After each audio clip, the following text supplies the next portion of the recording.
Ahava blessings. Welcome to this episode of Embodying the Shekhinah. This podcast is here to support and guide us during these times of accelerating energy to integrate, embody, remember our soul essence. I am your host. My name is Aurea. I am an ordained Magdalene priestess, a Reiki master energy and sound healer. And in this episode, I'm going to be sharing with you some wisdom on Imbolc. So Imbolc is happening on the 3rd. We just had the Lunar New Year. The new cycle of Aquarius Shabbat began on the 30th. And there is a lot of energy. Imbolc is the midpoint between the winter solstice and the spring equinox. And it is a powerful time of rebirth, of regeneration, of fertility, of new beginnings. Imbolc means in the belly, and it is a beautiful earth holiday that is aligned with the goddess Bridget. And the goddess Bridget is a fiery goddess. There is the Bridget flame, and I have some beautiful friends who are Bridget priestesses, and she holds the energy of rebirth, of renewal, of healing, of tending to the fires of creation, tending to the fires of your passion. And this is the time when the earth is beginning to stir. The seeds are beginning to be planted. Early flowers may be beginning to bloom. So it's a time of a stirring, an awakening. It is when the kundalini of the earth is beginning to wake up. And it's a beautiful time to actually go forth and start seeding your intentions. If you listen to my episode on 2025 and the new year, I did say dead of winter, probably not the best time to be beginning, seeding new intentions, because it's really important to honor the cycles. If the cycle is one of hibernation, is one of basically being in the cave, in the womb, waiting to re-emerge, if the energy of the earth it's not stagnant or dead.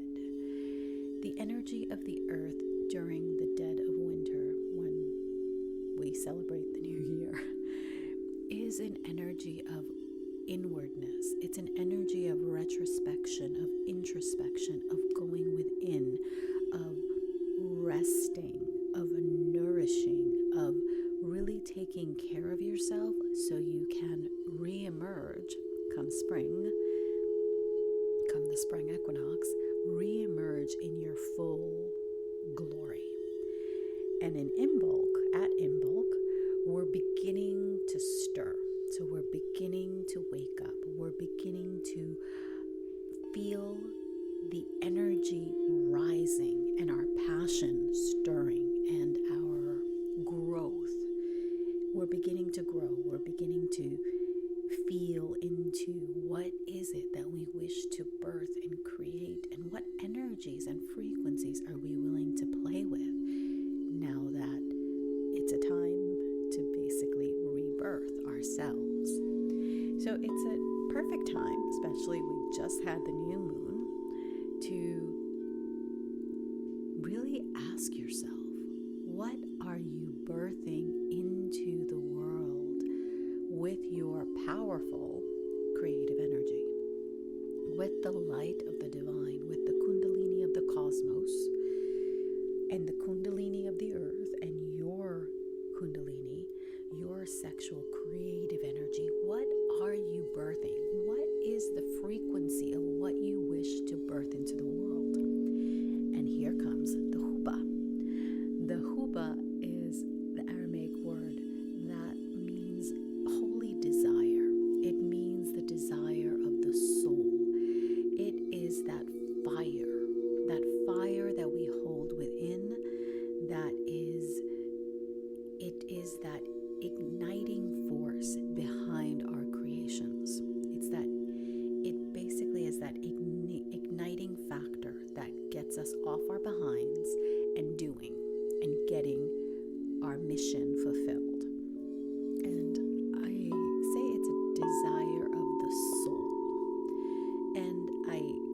differentiate. I actually say desire of the soul because the desire of the soul is the desire of the divine, while our egoic desires, those are the desires of our programs, our patterns, our karmas, our limiting beliefs of basically this world of duality where we are trained and indoctrinated and programmed to think that we need to have the biggest house on the block or have the nicest car, or we need to have a better looking spouse or a better house than our neighbor or than our family member. You see how all of those desires that I mentioned, the seed for those desires is a desire to compare ourselves and to be better than someone else.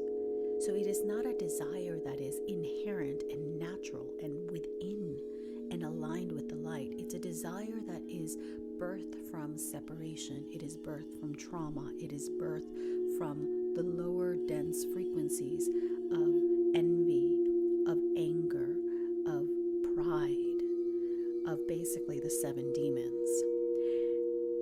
So we have all of these seeds of destruction and chaos and envy and anger and gluttony and greed.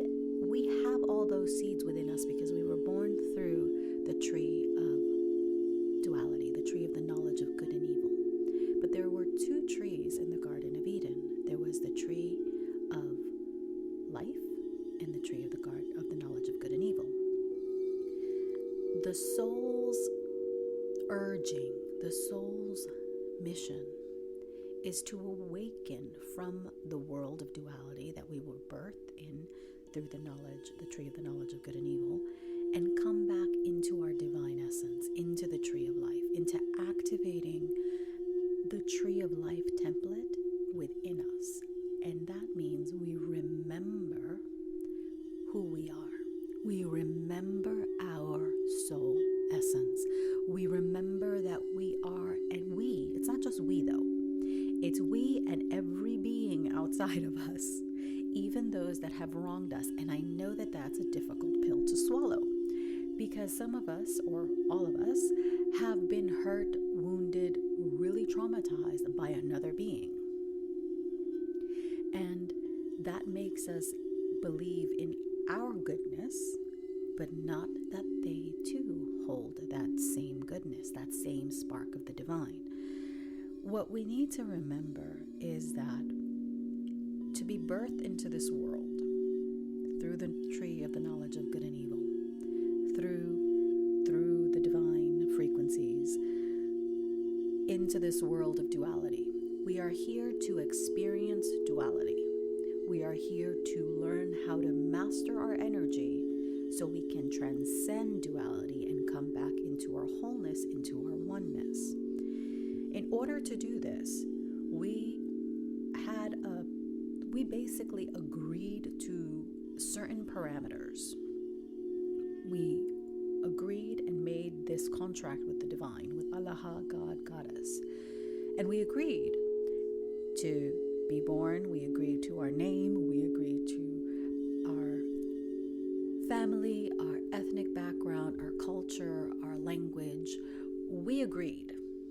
We entered into a sacred pact with the divine, a contract, to be incarnated, to experience certain things in this life, in this life of forgetfulness, where we forget who we are, in order to come back into wholeness and into oneness and into divine union. And to do that, one person had to agree to play the part of the villain and the other person the part of the victim. Because this is how this world of polarity in this life works. So we agreed, and that person agreed to take on the hardest role in many ways, because I may have mentioned this before, but I'm going to repeat it. In order to play out the harshest, most egregious acts another spark of the divine. That's a lot of trauma that soul is taking on to do that. So it's really, it makes it difficult when you understand the perspective, from a perspective of the higher realms, why a soul would incarnate to do that. When we understand from that perspective, it's because you needed a polar opposite to your personification. And both of these souls chose that in order to grow, in order to expand, in order to evolve. So it's important to have compassion for those people that are suffering so deeply and took on that role of being that negative polarity. Because that's a trauma of the soul that is going to have to be resolved after that person passes back on. Because in order for that soul to go back into oneness, it's going to have to heal all of the separation that had to be created within that person in order for them to do what they did. And this isn't a justification, not by any means. It is simply the way the energy works. And it doesn't make it right, it doesn't make it, and you can choose to let this empower you, or you can choose to basically continue to be in your feelings about this. And for me, I've had situations in my life where I've been in my feelings for quite a bit of time and been blaming and shaming and guilting and in a space of negativity because of how someone treated me.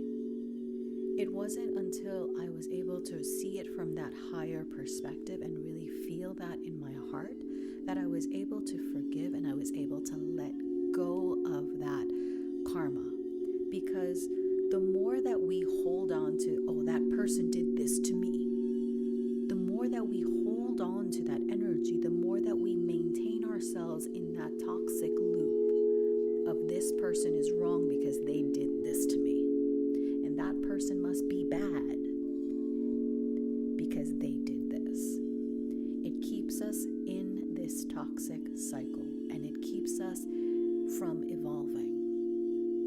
Ultimately, that's what it does. It keeps us from expanding. It keeps us from truly embodying the magnificence of your being. Your soul is a divine spark. And that other soul is too. Doesn't mean you have to allow them to behave however they're behaving. No, you can cut ties. You can let them go be an ass somewhere else. But when you can, like I did, have compassion, doesn't mean you want that person back. Doesn't mean you're going to allow any fuckery to happen or continue happening. But you understand that their actions have absolutely nothing to do with you. They are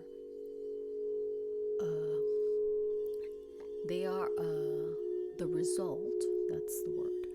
They are the result of that person's traumas and hurts. And the more that they continue behaving that way, the more that they're going to have all of the effects of their bullshit come back to them. And they can continue to project as much bullshit outwards to other people. Ultimately, all of that comes back to that person, just like everything that we do comes back to us. So when we engage in a set of actions, when we do something, and it's not in alignment with your soul, it's not in alignment with the contract you signed, it's not in alignment with your light, you're basically just doing it because this is what you've been told that you need to do, and this is what success looks like, and that is what beauty is, and this is what being a good whatever is. And when you go through the world living your life based on other people's bullshit, what you're doing is you're telling the divine, I'm not good enough. of these gifts you've blessed me with, I don't want them. They're not for me. I'm not good enough. Because you're ignoring all of the blessings you've been given and continue to be gifted, because it's always, the divine is always giving us opportunities, gifts to share our wisdom, to share our love, to share the light, to expand. And those hard circumstances are also places where we were able to expand, hopefully. And there are places where we no longer belong. And human beings, by our nature, we are creatures of comfort. We will do what is easiest because that is how we are wired. We are wired to seek out comfort and safety, protection. And if we don't know the outcome of what we're going to do, we don't want to do it because it's scary. Because, oh, well, people that have gone that way, they've never been seen from again. So we're trained and indoctrinated into thinking that it can't be done, that that's for someone else, not for me. And so we stay in our little box. But that's not what we agreed to do. We didn't agree to live life, our life, according to other people's projections and nonsense. We agreed to live a life that honored our soul and the divine, that honored the agreements we entered into. And yes, sometimes the divine had to shake us up, had to take things away because we didn't belong there. And the only way that we were going to move is if the rug got pulled out from under us. So everything that has happened in our lives serves as a lesson. It's never a punishment. It is a lesson to show us where our frequency is in this moment. It's the mirror showing us what's within. And if we look at everything as an opportunity rather than a hindrance or a punishment, we take our power back. We stand and live in our sovereignty, and we express our soul gifts in the way that only we can express it. Because there are many people that have beautiful voices, that are very talented singers, but each one has a different way of expressing that same talent in the voice in a way that is unique to their set of circumstances. Because we chose the body, we chose everything. And that is what we have to remember. There are no accidents, there are no coincidences. Everything is here to feed our Hooba, to nourish and stoke the flames of that holy desire, and to align us with the infinite light of creation. Because we can take our sexual creative energy and we can choose to continue to create and perpetuate the karmas and the traumas and the limiting beliefs and the shame and the guilt and the separation. We can choose to do that. Absolutely. We have free will. But that choice is not going to align us with the divine and is not going to liberate us. It's not going to free us. Because this is what the embodiment of your soul, living your soul essence, it frees you. Because it frees you off of the patterns and the limitations and the traumas and the karmas. It liberates you from living your life according to other people's desires and dreams and whatever's. Their traumas and their projections. Because that's the other thing. People project their own traumas and their own stuff, their own negativity. They project it onto us. have to be careful, especially if you're on the spiritual path, to guard yourself against your own projections.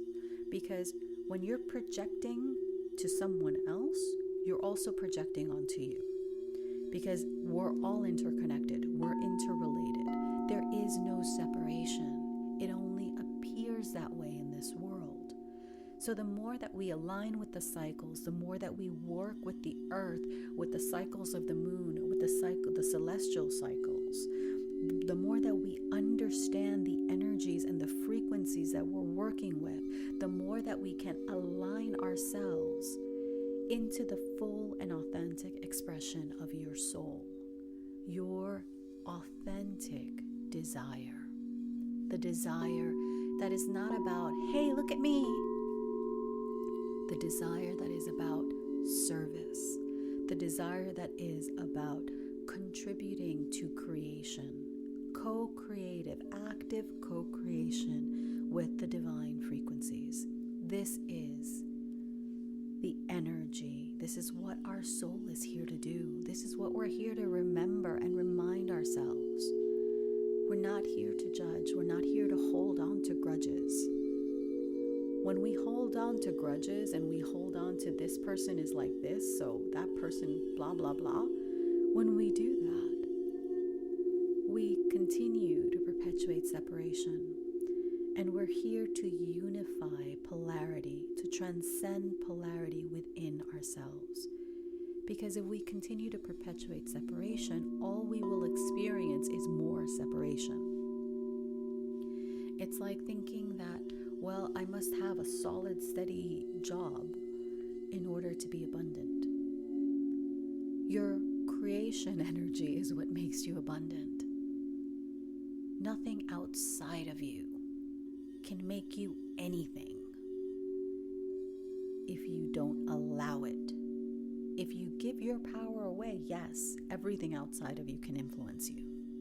Absolutely. But that's not what we're here to do. We're not here to live other people's lives, to fulfill other people's dreams, to march to the beat of a rhythm that is not ours. That's not what we're here to do. We're here to liberate ourselves from the chains that have kept us enslaved. And those chains are within. Sure, they can manifest in the external world, but they begin within. If it doesn't exist in the ethers, in our energy field, it's not going to exist in our physical world. Because as above, so below, as within, so without. That is one of the laws of the universe. So it's time to align and nourish that fire within. Nourish the Hooba. And we can do that in many ways. We can do that by singing, by doing something we're passionate about, something that makes our heart sing. We can do that by meditating, sound healing, going for a run, exercising, whatever gives you that sense of joy and fulfillment. Writing poetry, writing in your journal, traveling, whatever. It can be so many things that can be your practice, your personal practice. I have found that the Aramaic mantras and the Aramaic creation frequencies are the most powerful frequencies to transform and to elevate and to transcend. The most powerful. I've worked with many, many mantras, worked with many languages, and every language has a frequency. Aramaic is far and above the most powerful. And it's the most powerful because it holds no duality. It's the language of Yeshua and Mary Magdalene. And if you follow me on YouTube or on Instagram, you will see that I will chant in Aramaic oftentimes. And it really it's the most transformative energy and frequencies and powerful frequencies that I've worked with. And there's nothing like it. So I invite you to seek out Aramaic frequencies and see how they feel. because every single one of us has different, we're all different, and different frequencies appeal to us. But this one really elevates. So I encourage you to seek out these beautiful Aramaic frequencies and allow them to open your heart. So in the sound activation, I do speak in Aramaic. I do share some Aramaic words as part of our opening, and it's one of the. I will share one here. There is a mantra that I'm loving so much, and if you watch my YouTube video, I sing it in that.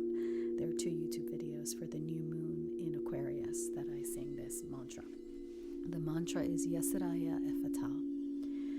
And Ephata is it's actually the word that Yeshua used when he would heal. And it means to open.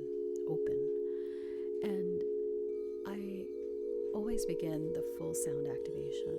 Once I call in the directions, I say Ephata 3 times to open our field to receiving the healing frequencies of the alchemy bowls and the meditation.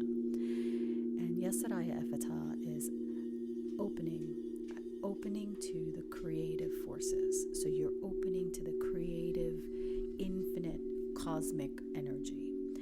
And it's my teacher Anna shared it, I think a few days ago now, or maybe a week, I can't remember. But I've began singing that every day, and it's one of my favorite additions. Granted, I do at least an hour and a half. Oh goodness. I do a lot of practice because for me, maintaining my frequency, especially for what I do, is that what I share, the wisdom, what I teach, it's very, very important. So, and I also love it. I really love the practices I do, which is why I share them. So the chanting, the singing of Yesaraya Ephata, opening yourself to the creative forces, really is a beautiful way to align with this energy of creation, of the stirring of the fire, and when you align with creation, with the forces of creation, you're aligning yourself with the frequency of your soul, because your soul is creation. Your soul is here to co-create with the divine, to co-create with the energy and the frequencies that are all around you.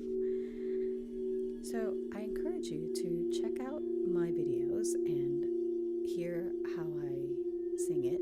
And then once you learn the chant, once you learn Yesaraya Ephata, I encourage you to just sing it in a way that feels natural to you, because every single one of us has a unique timbre to our voice, a unique way that our voice sounds when it's not bogged down by the bullshit. When our voice is not subject to our programs and our patterns and our limitations. When we really allow our voice to express our soul, it sounds different. It's kind of like, so I'm a classically trained soprano. So for me, when I was studying singing, studying opera, the first thing they would do is they would have you do the scales on the piano to determine where your voice, basically where was the sweet spot in your voice, and that determined whether you were an alto or a mezzo or a soprano or a coloratura. So for me, I think I was a coloratura. It's been a while. It's been at least 20 something years. So was I a lyric or a coloratura? I think I might have been a coloratura voice. Anyway, I digress. That's not the point. The point is, our voice has a unique way that is completely yours, that is fully your soul expressing through the voice, that it sounds when it's unencumbered by all of the bullshit. And that is how our voice is meant to express. So like the sweet spot when we're singing, if we're a singer, our voice, the soul has a sweet spot that is uniquely its own. And that is what we must come back to. We must come back to expressing our soul through our body, through the voice,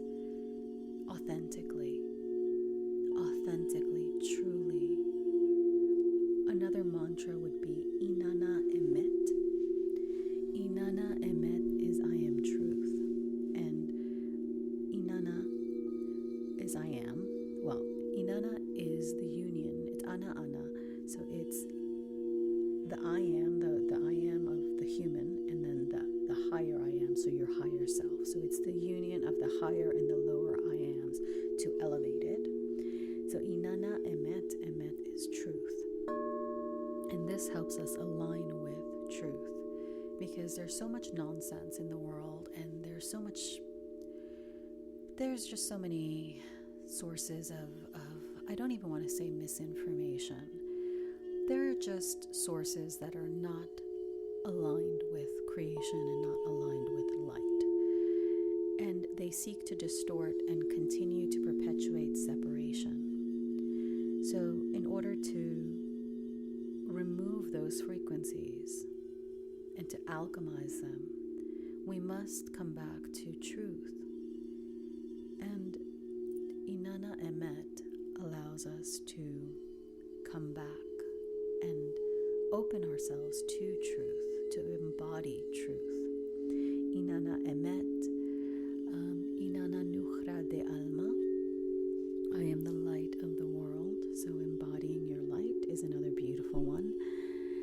And I really like the Inanna Nukhra de Alma and the Yasaraya Efata for this Imbolc season, because that's really aligning with the fire of creation. Emet is great, Inanna Emet is fantastic, but to align with the frequencies of creation and that fire, Inanna Nukhra de Alma and Yasaraya Efata. So I encourage you to try those out and just incorporate them into your practice, 3 to 7 minutes. And if you have an alchemy singing bowl, a regular singing bowl, if you have a shruti box, or if you have a piano, or if you have whatever it is that you have that's musical, you can do that, or you can just do it just with your voice. And don't be afraid to just sing. So many of us have been, maybe we were told when we were young that we just didn't have a good voice. So that kind of traumatized us, and we think we don't have a good voice, but there's no such thing. There are voices there's no such thing as an imperfect voice, because your voice is exactly what it needs to be in that moment.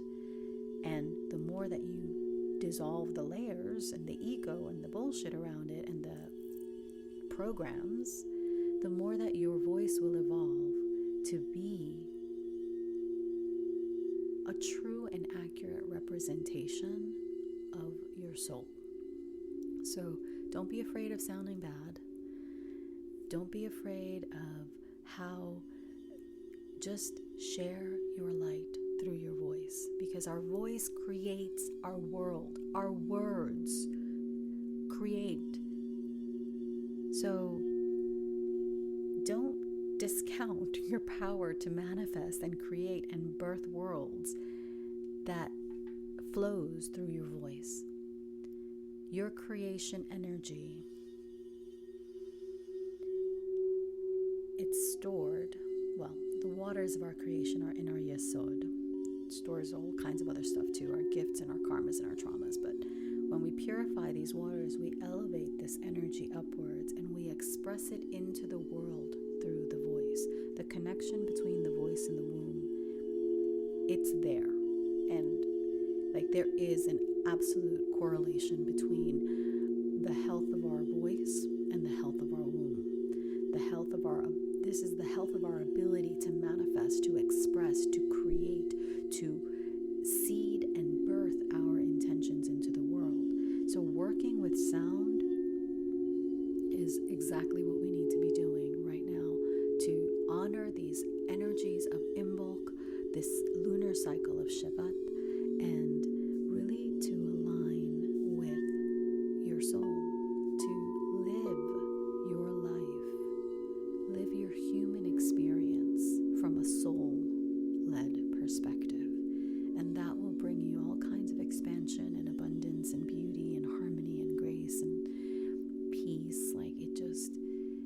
It's a very liberating way of expressing.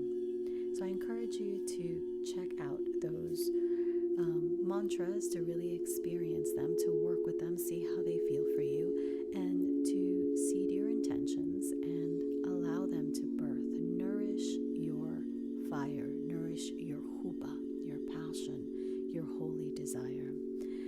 If you enjoyed this, I do encourage you to share, subscribe, give it a 5-star review. I don't even know how that even works, but I guess if you're on Apple Podcasts or Spotify or whatever, please share, and give a 5-star review. If you would like to connect with me and follow me on Instagram or on YouTube, become a subscriber to my channel, please do so. The YouTube links and the Instagram links are below. It's at Embodying the Shekhinah and at Aurea Lara on Instagram and at Aurea Lara, AUREALARA on YouTube. And if you are in Los Angeles or plan to be in Los Angeles next weekend, I will be at the Conscious Life Expo, and I'm so excited. So if you want to experience wonderful healers and teachers and mystics and all kinds of goodies, check the Conscious Life Expo. Link is below in the show notes. And have a blessed day of the goddess, a blessed Shabbat, a blessed day to align with our soul, and a blessed Imbolc on the 3rd. Ahava. Blessings.